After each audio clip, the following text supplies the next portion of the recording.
Hola, soy el Arque Esparza y con el gusto de siempre estoy aquí con ustedes para explicarles de la secuencia de los temas, el concepto y el proceso creativo del diseño arquitectónico.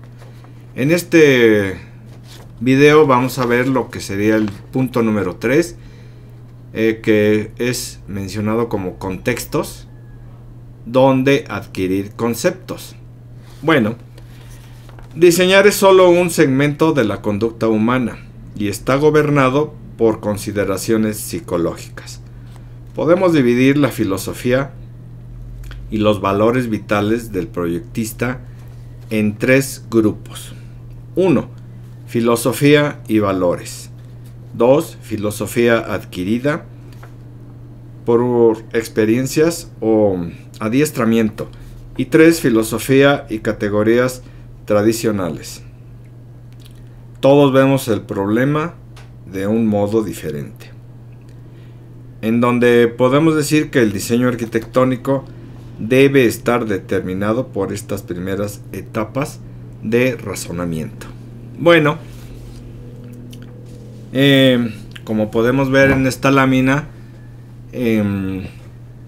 tenemos ahí unos bocetos del arquitecto Tadao Ando, en donde el de la parte superior es un bosquejo de un edificio de alojamiento y en la parte inferior son unas oficinas principales de la empresa Raika. Como podemos ver, pues son unos dibujos rápidos, pero si nos podemos analizarlos, nos damos cuenta de la ubicación de, por ejemplo, del que está en la parte de arriba, que es un terreno totalmente con una pendiente quizá de 30 grados, como lo fue solucionando de manera escalonada. Vemos en la parte de abajo lo que sería la planta, y en el caso del bosquejo de abajo, pues vemos un edificio que va ascendiendo, quizá tiene forma en algunas circulares. Vean, por ahí tenemos una planta. En fin, lo más importante de esto es que diseñar como una parte de la vida, conducta y personalidad del proyectista. Todos tenemos muchas formas de responder a lo que sería el diseño de un objeto arquitectónico. Bueno, en primer lugar tenemos las motivaciones e intereses, hablando de filosofía general y valores. En segundo término tenemos la autoestima, valoración de sí mismo, ampliación del campo de influencia personal. Tenemos también intereses por los semejantes, las metas propuestas e inmediatas, conservación de lo que es valioso y escaso, lo material y lo espiritual, y una búsqueda de la sencillez. Por supuesto que hay otros valores que pueden ser utilizados por cada uno de los proyectistas, de las diseñadores, arquitectas, en fin. En este caso, lo que podemos ver aquí es en un ejemplo, por ejemplo, un edificio de oficinas, aquí esquemáticamente en alzado, lo que sería un esquema de sitios de todo lo que corresponde a un aeropuerto, lo que sería las secuencias principales, las zonas de apoyo,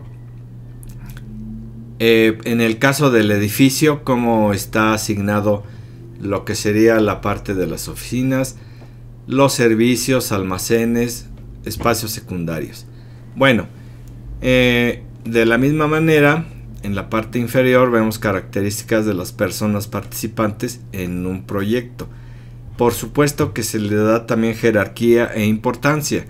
Veamos el edificio de oficinas, como en el lado izquierdo tenemos una rampa para accesar al edificio, y en el lado derecho una escalera para personas que no tienen discapacidad.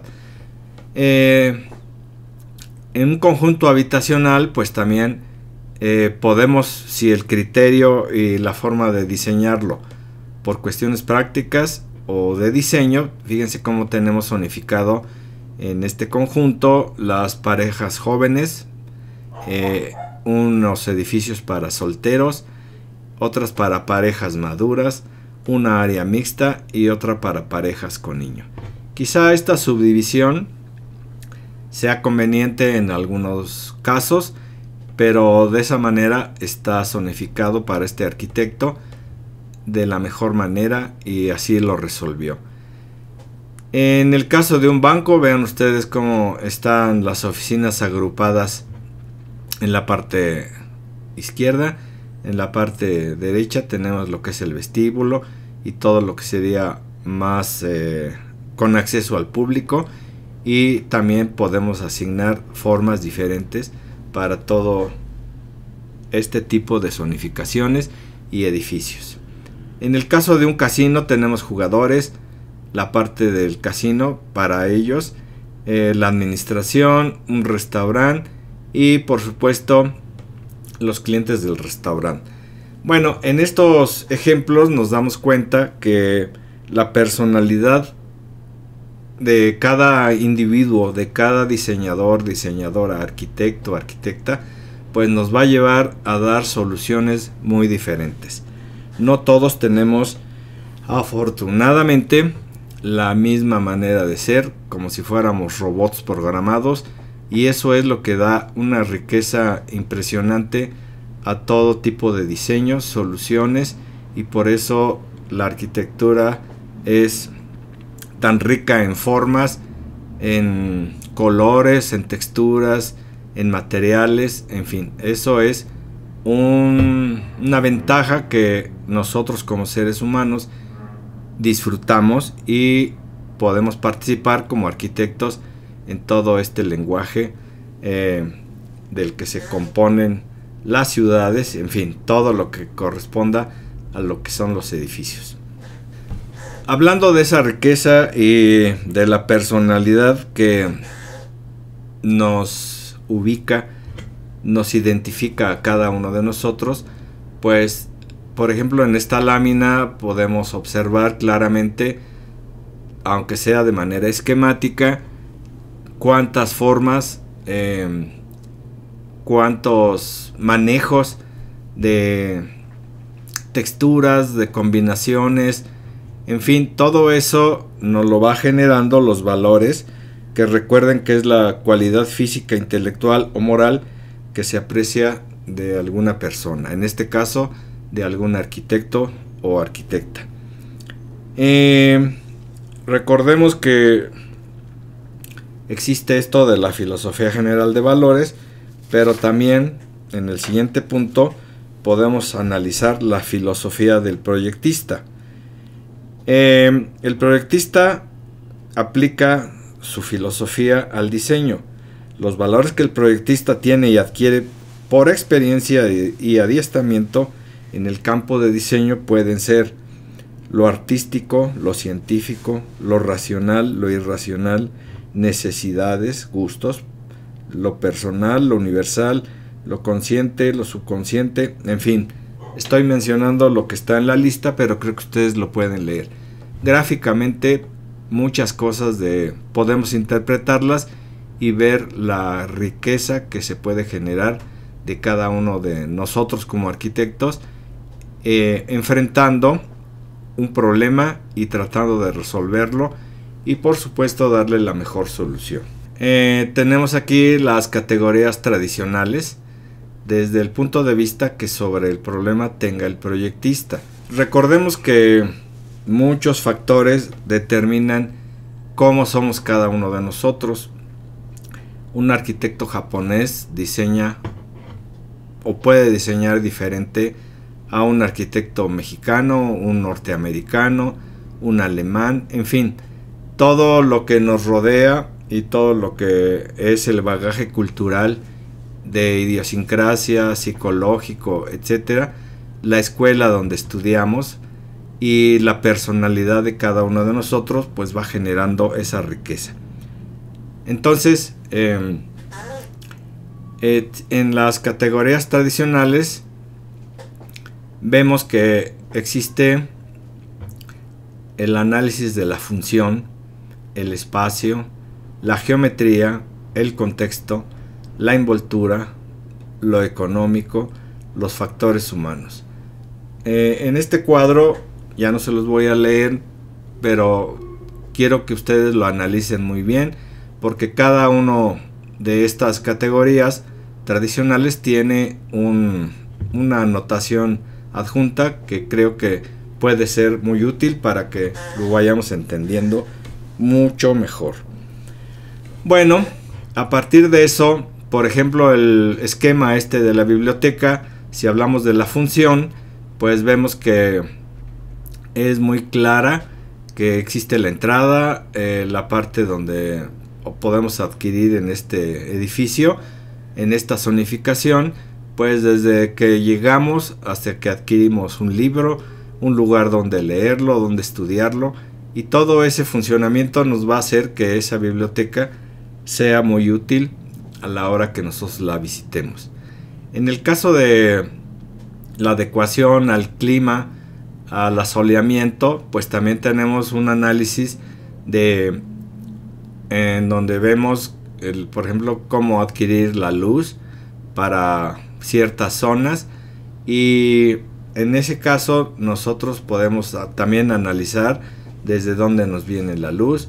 Por ejemplo, en donde tenemos un lugar que vamos a dibujar, pues es recomendable la luz que nos genera la luz del norte, porque nunca nos va a generar sombras y siempre va a ser de una intensidad adecuada y de cierto modo igual.